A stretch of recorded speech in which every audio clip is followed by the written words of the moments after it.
hairstyle is one way, and they tell you, my name is Vivek. Nice to meet you, Vivek. Then the next day you see them, obviously they're wearing different clothes. Maybe their hair's been done differently, and you have no idea who they are. Vivek would say, but I just met you yesterday. And if you said, but you've changed your clothes, your hair looks different. Anybody would feel insulted, like, you're only looking at my clothes and my hair? We understand that we keep changing clothes, we change styles of how we look. Even throughout our life, we age, we look different. So many different forms, so many different costumes, so many different relationships. Your mom to your kids, your kid to your mom, your best friend to your best friend, your boss to your employees, your employee to your boss. So many relationships. One person, one lifetime, 60 years, 90 years, 100 years, however long you live, one life. But so many relationships. So many forms, so many costumes, so many ways. Now think about God. Infinite. An infinite number of ways. So it's really important to remember and realize we are not worshiping different gods. Which one to choose from? It's not that. Choose whatever particular reflection, manifestation, form of that one infinite divine that appeals most to you. And don't worry about it. Whatever it is that feels most right to you, it's all the same. It's not like saying, who should I choose for my baseball team? It's all one. We believe actually that there is nothing but God. So whatever you're worshiping, if you worship God by one of our more traditional ways, beautiful. If you worship God in the form of the tree, it's growing. Beautiful. However you worship, it's all God. So that's point one. Don't know who to choose. Just choose one. Anyone. Choose your grandmother. Choose a tree. Choose any manifestation. But the second point that this questioner has asked, I want to respond to it because he said that the master he's listening to says that there's one God. Help us reach the state of happiness. That's not God's job. God is not here to make us happy. God has given us everything. Has given us this extraordinary creation full of sunrises and sunsets, flowers, music, the sounds of birds, the smell of the roses, full of love, full of connection, full of togetherness. God has given us this human body with our ability to listen to the beautiful music, to listen to the prayers, to listen to the chants, to see the beautiful art, to see the sunrise, to feel that love. But God has also given us free will. And it's up to us to use that. The prayer is not, oh God, make me happy. The prayer is, oh God, make me wise and clear and free so that I can already be happy. It's not give me what I want so I can be happy. Okay, what I want is $1 billion, which God am I going to pray to? It's not that. Oh God, give me what I want to be happy. No. Pujya Swamiji always says, Ki hum ishq के पास list लेके जाते हैं. That we go to God with our list of what we want. But that's not what God is for. God is joy. And we who have been created, not just by God, but of God, we are joy. When we say that our true nature is Sat Chit Anand, Anand, bliss, not just joy, bliss. We are bliss. Our true nature is bliss. When we recognize that, we'll always be in bliss. It's not that we don't experience human life, we do.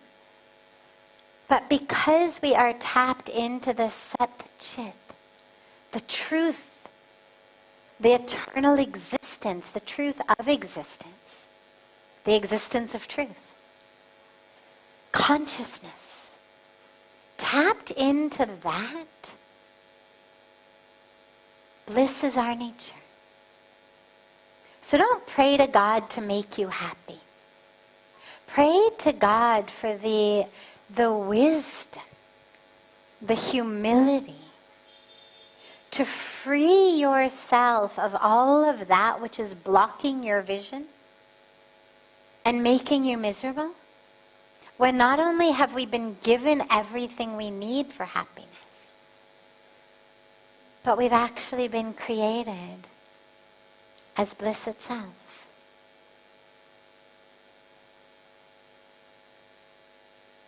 Other questions? Any question that anyone here has? Yeah, you can just come to the microphone. Anyone with any question? Yeah.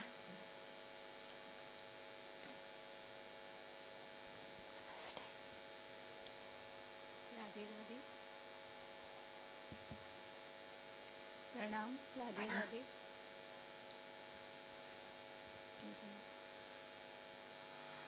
मेरा question है कि हमारे जीवन का उद्देश्य क्या है, क्यों हमें मनुष्य देह मिली है.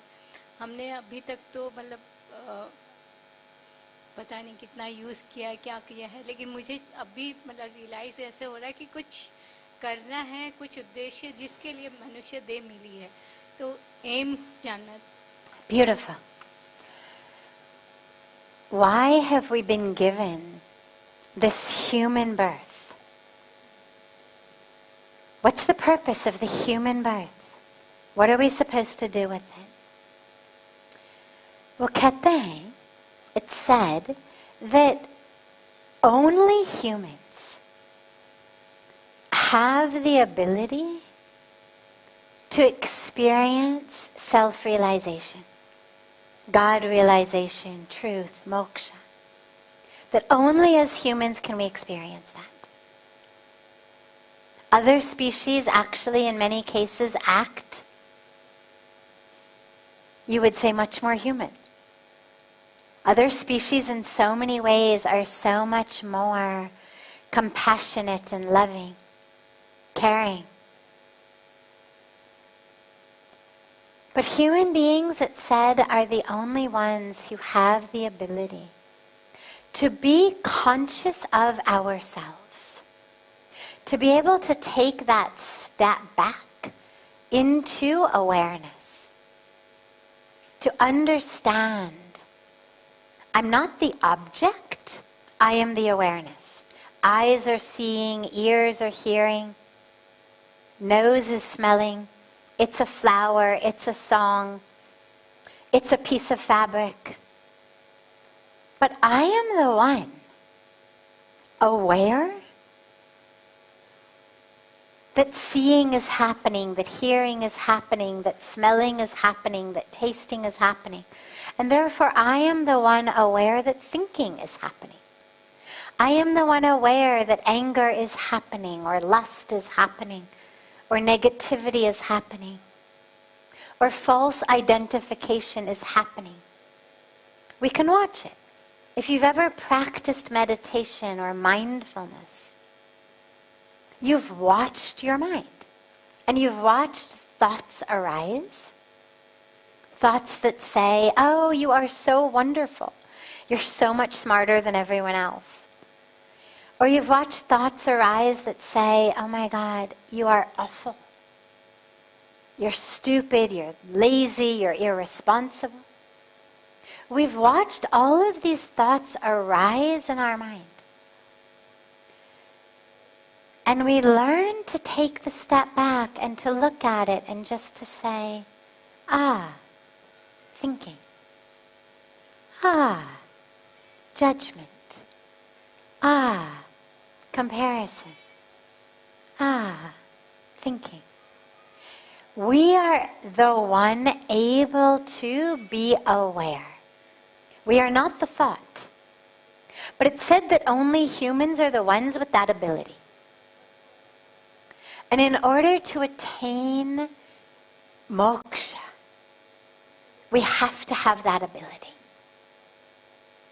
To recognize I am not the doer, I am not the thinker. It's like when Bhagavan Krishna gives us the instruction. Yat karoshi yadashnasi yajjahoshi dadasyat yat tapasyasi konteya tat kurushva madarpanam. When he's telling Arjuna the way to be free, the way to have moksha, is not to stop doing, but to surrender everything you do to God. But who's aware of that?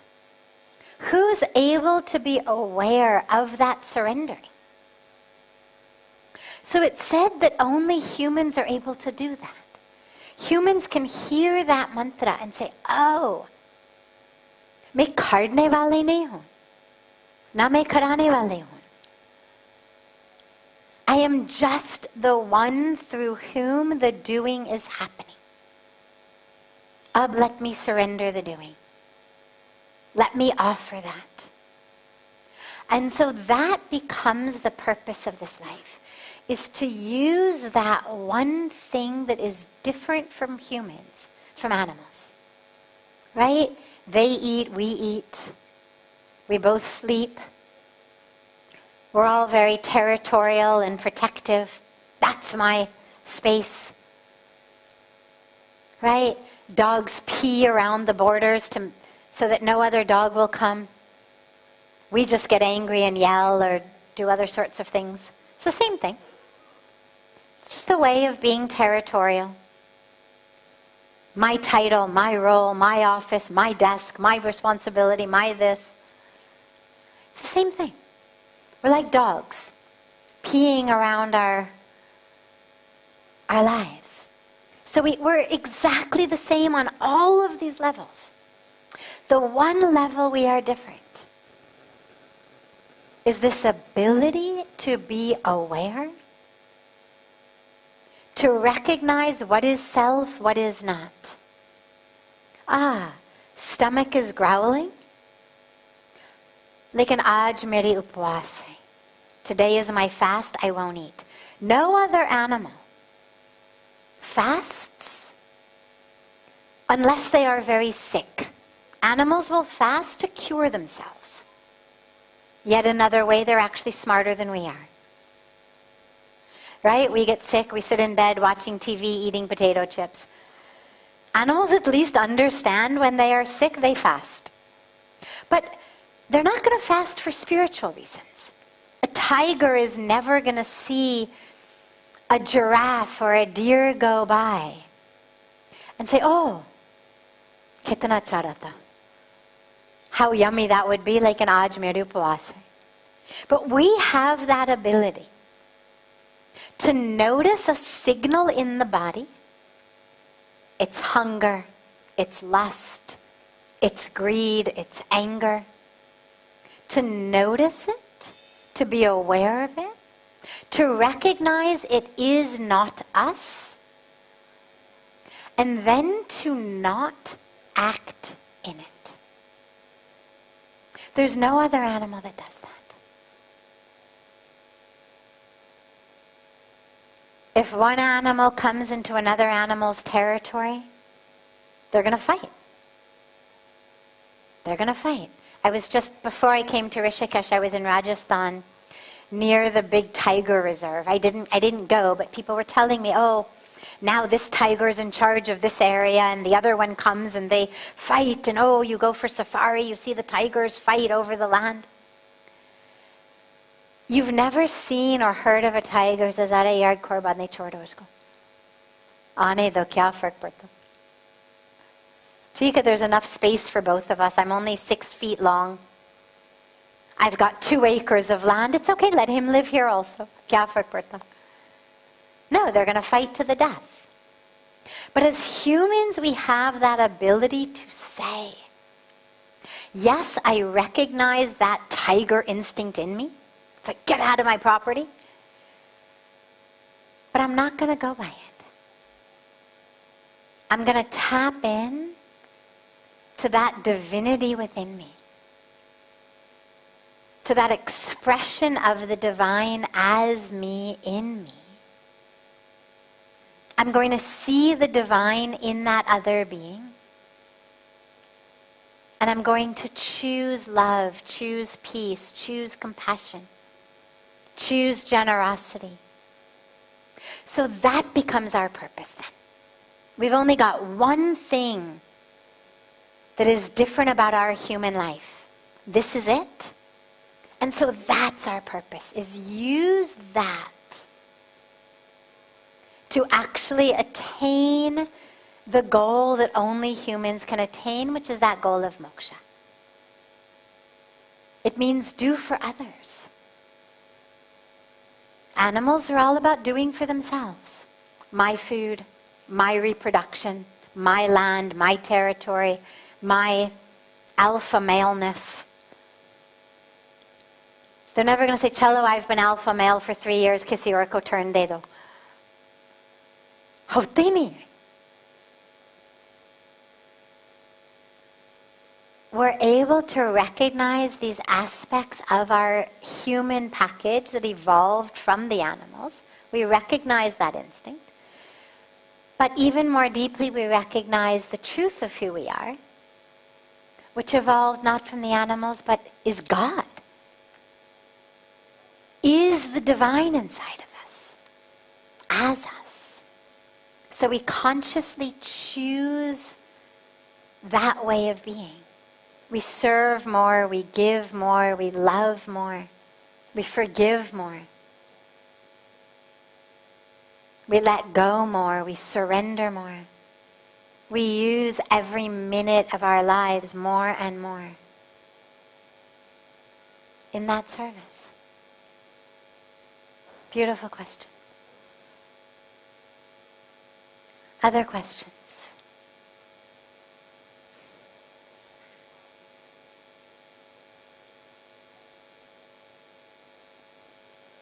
Namaste.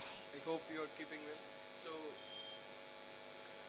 2 things I want to ask. Can you just come and speak actually into the microphone so we can hear you better? Is it better now? Much better, Yeah. thank you. Namaskaram. So I want to ask, by your experience, question A, how does food impact our spiritual growth? Question B, what are the methods by your experience to enhance, fast forward and deepen our spiritual experience? Beautiful. Number 1, the impact of food on our spiritual growth. It's a great question. On the one hand, food should have no impact. Right? We're spirit. We're connecting to spirit. We're spirit connecting to spirit. Food is only in the annamaya kosha, in that body, that sheath that is literally made of food, of matter. In theory, it should have no impact. But it actually has a huge impact. Because we're not only spirit. We are spirit experiencing itself through a human body. Which means that even though I'm not my mind, I experience the truth of who I am through my mind. It's my mind that says, "Chalo uto dhyan karo, ya koi baat nahi, thodi der aur so jao." It's the mind that gets me up to meditate or hits the snooze button. It's the mind that when I meditate allows me to drop deep in meditation, or keeps going on and on and on about the way that someone was rude to me, or something that I'm angry about, or something I want revenge for. It's the mind.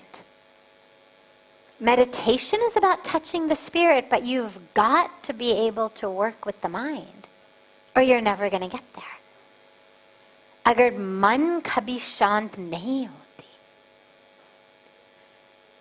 तो वो अनुभव कभी नहीं होगी, वो आत्म दर्शन कभी नहीं होगा. We have to first work with the mind. And our food has a huge impact on it. When you eat meat, for example, which is literally the flesh of animals who are very stressed, even if they weren't stressed before, they are certainly stressed at the moment they're being killed. And all of the stress hormones flood the tissues of the animals.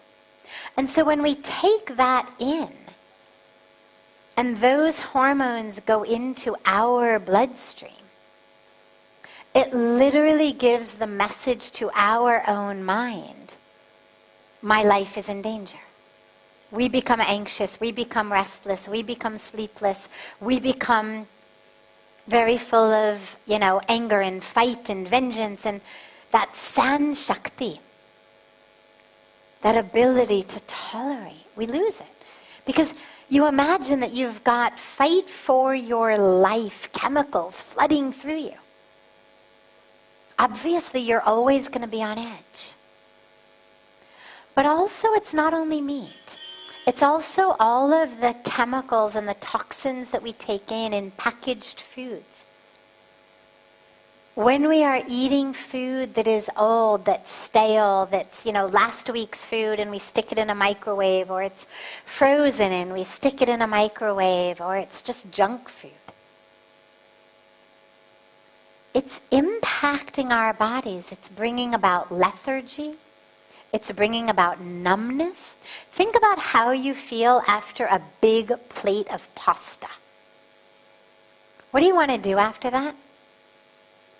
Sleep. Right? Just thinking about it makes you want to sleep.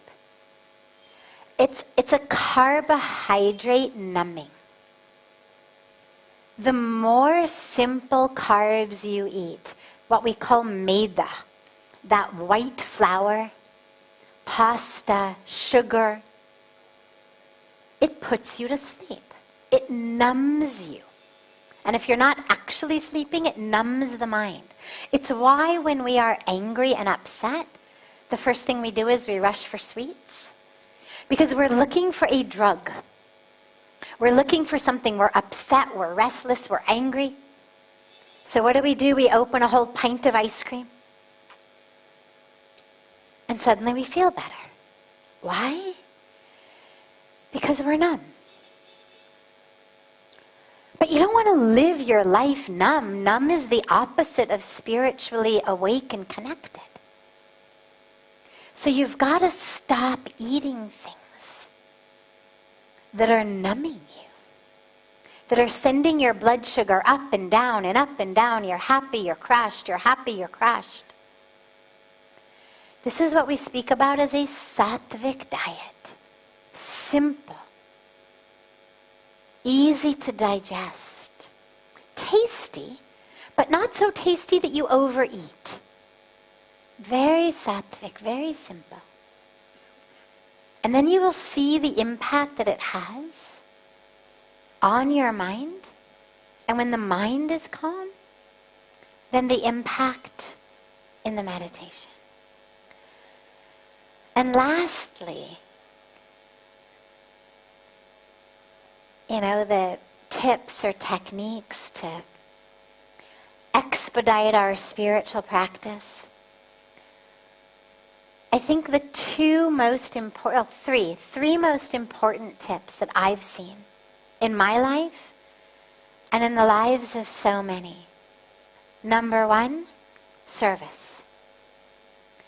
Getting out of the all about meanness is probably the best spiritual practice you can do.